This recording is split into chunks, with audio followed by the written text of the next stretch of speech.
आज हम पढ़ने जा रहे हैं debenture issued as collateral security. Debenture issued as collateral security. अब ये कोलेट्रल सिक्योरिटी क्या होता है हमें ये समझना है। तो डिबेंचर्स को जब हम कोलेट्रल सिक्योरिटी की तरह इशूड करते हैं, ठीक है, आइए देखिए debentures issued as collateral security में होता क्या है। कंपनी को कभी कभी लोन की आवश्यकता पड़ती है, ठीक है। अब लोन की आवश्यकता में आपने पढ़ा था कि कंपनी बोरो कर सकती है, किससे? पब्लिक से भी।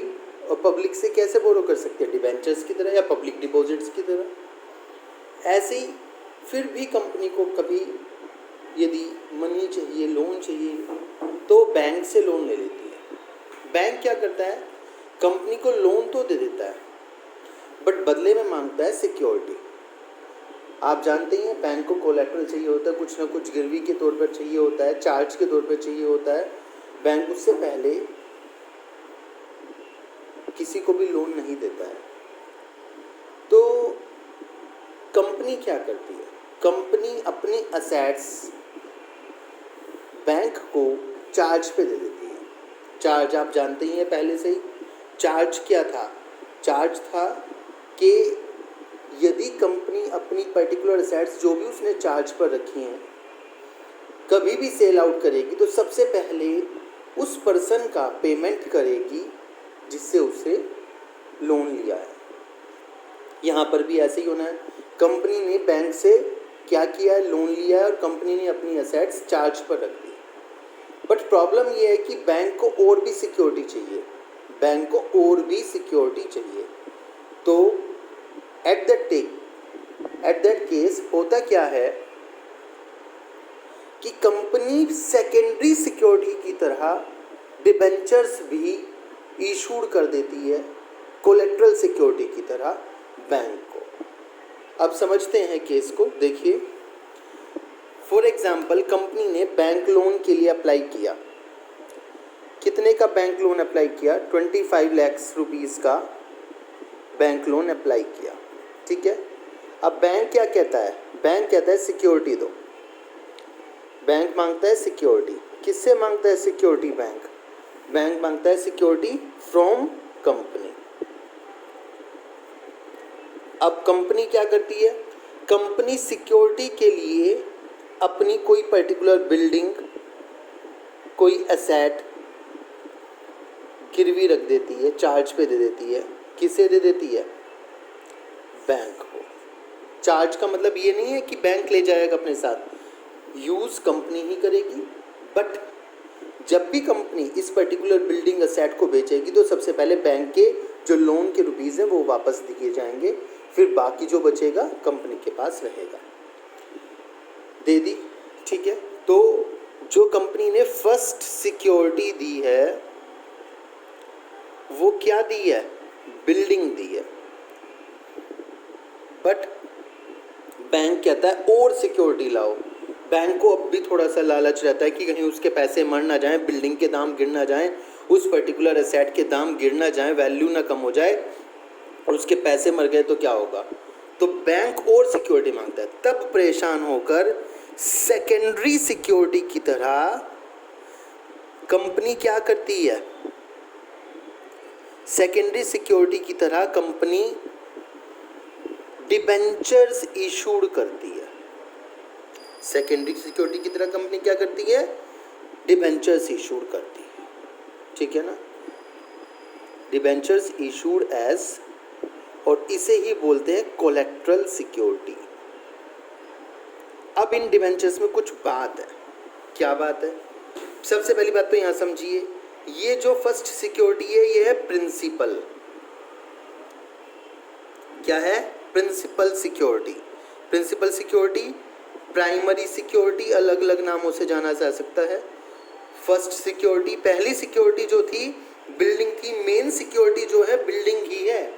बट ये जो डिबेंचर्स इशूड करे हैं ये किस तरह से इशूड करे हैं? कोलेट्रल, सेकेंडरी सिक्योरिटी की तरह इशू करे हैं, ठीक है। मतलब क्या होगा? होना ये है बेटा कि हम डिबेंचर्स जब इशूड करते हैं तो जिसे डिबेंचर इशू कर गए हम क्या देते हैं? उसे इंटरेस्ट देते हैं। हमें इन पे कंपनी को इन पे कंपनी को इन पे इंटरेस्ट नहीं देना होगा, company will not pay interest on these debentures.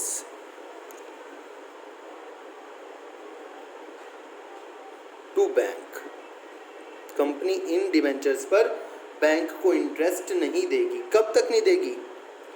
Unless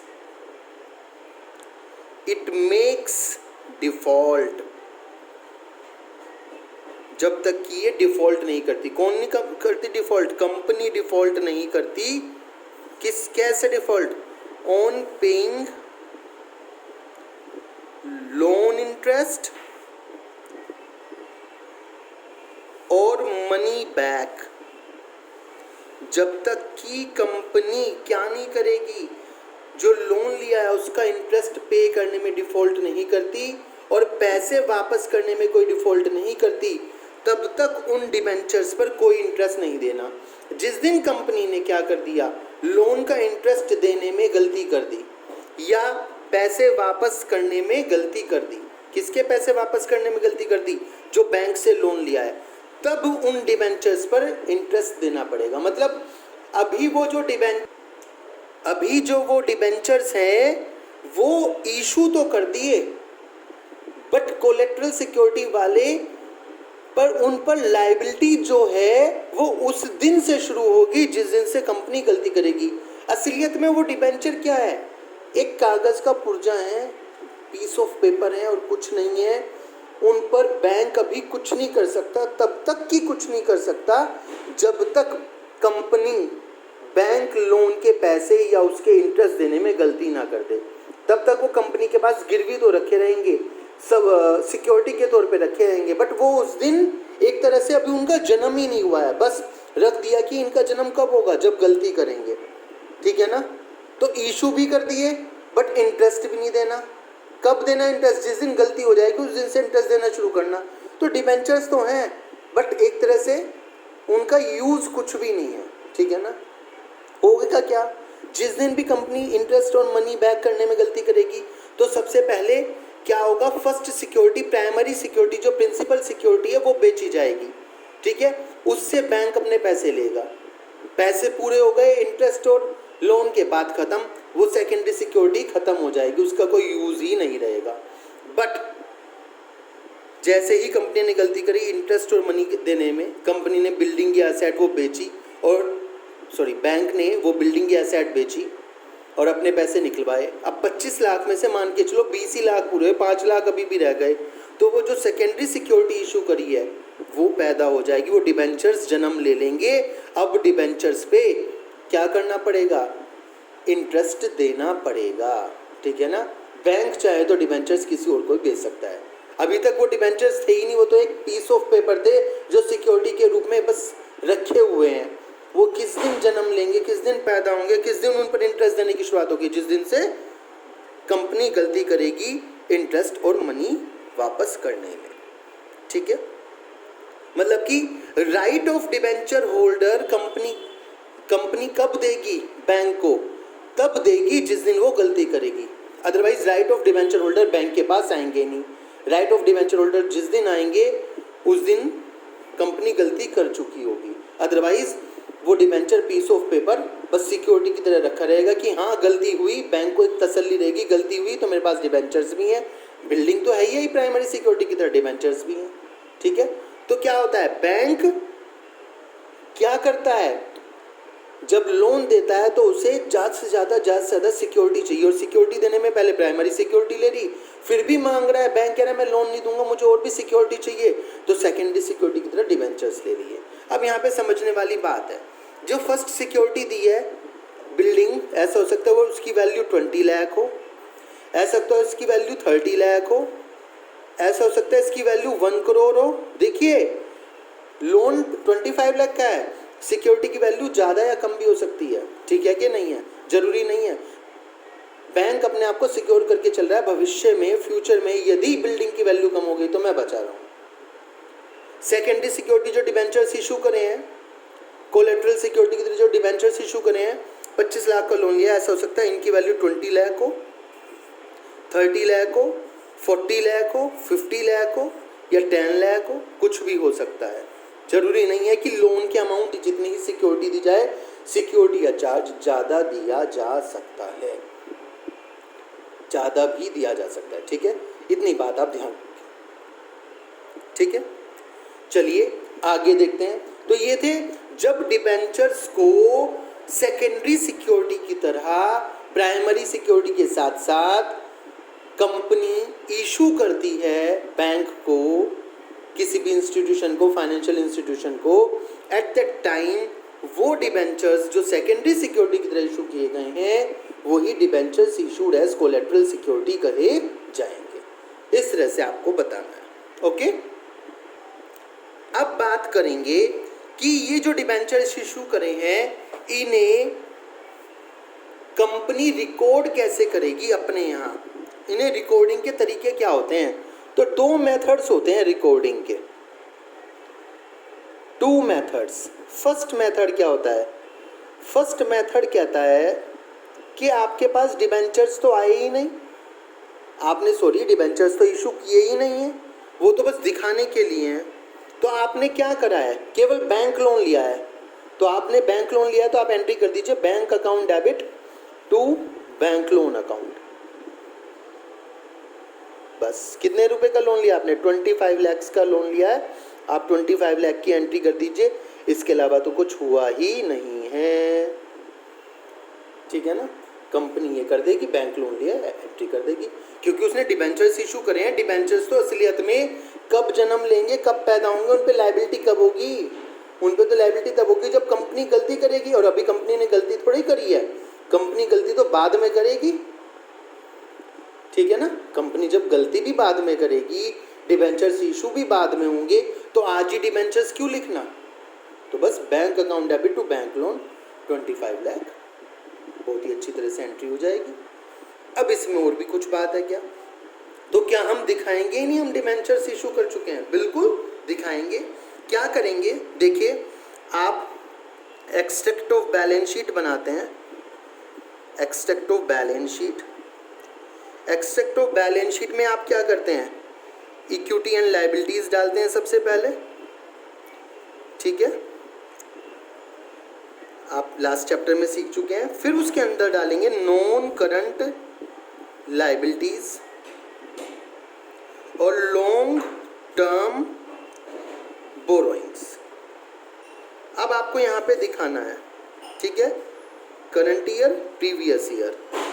long term borrowings में दिखाना है कि आपके पास बोरोइंग्स कितनी है, आपने लोन कितने का लिया है। तो इसके लिए आप क्या बनाते हैं, notes to accounts, notes to accounts. ठीक है, नोट्स टू अकाउंट्स वही हैं जो आप जानते हैं बिल्कुल अच्छी तरह, नोट्स की तरह। उसमें किसके नोट्स टू अकाउंट्स बना रहे हैं, लॉन्ग टर्म बोरोइंग्स के बना रहे हैं।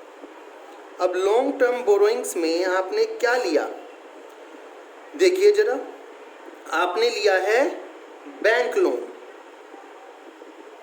क्या लिया है, बैंक लोन लिया है। कितने का लिया है, 25 लाख का लिया है।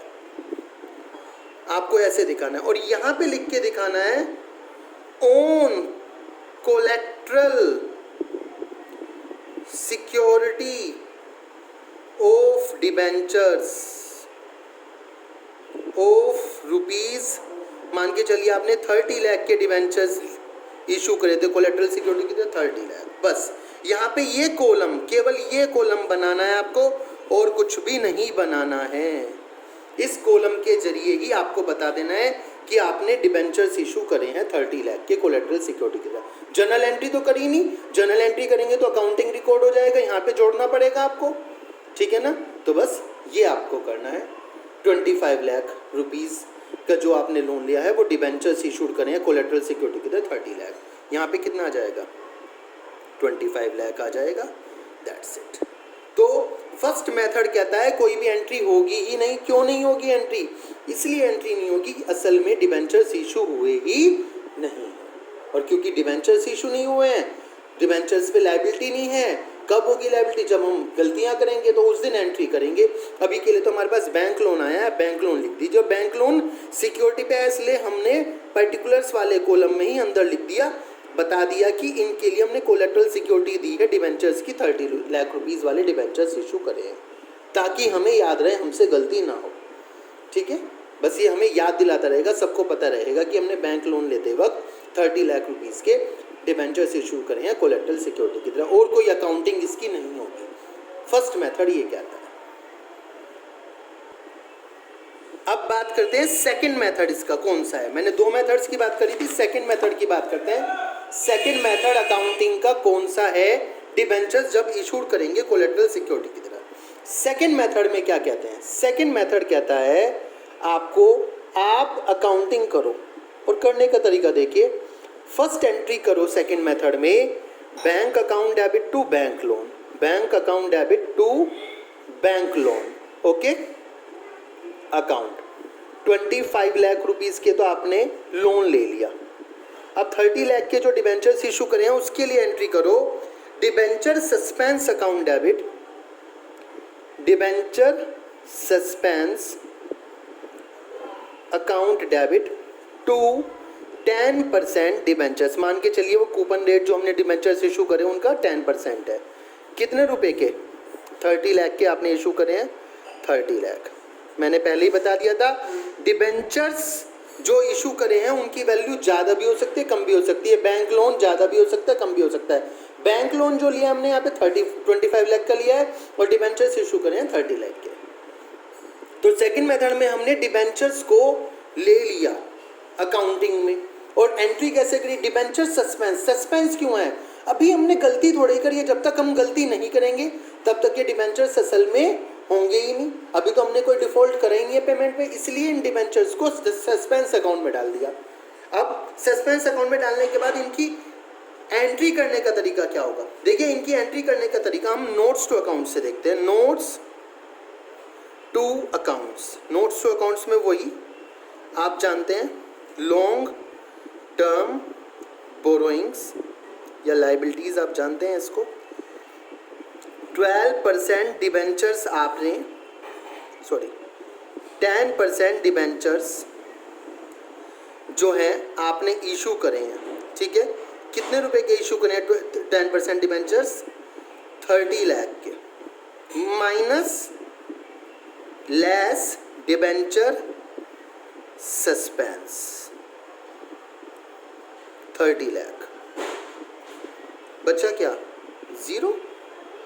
और बैंक लोन है आपका कितने का, 25 लाख।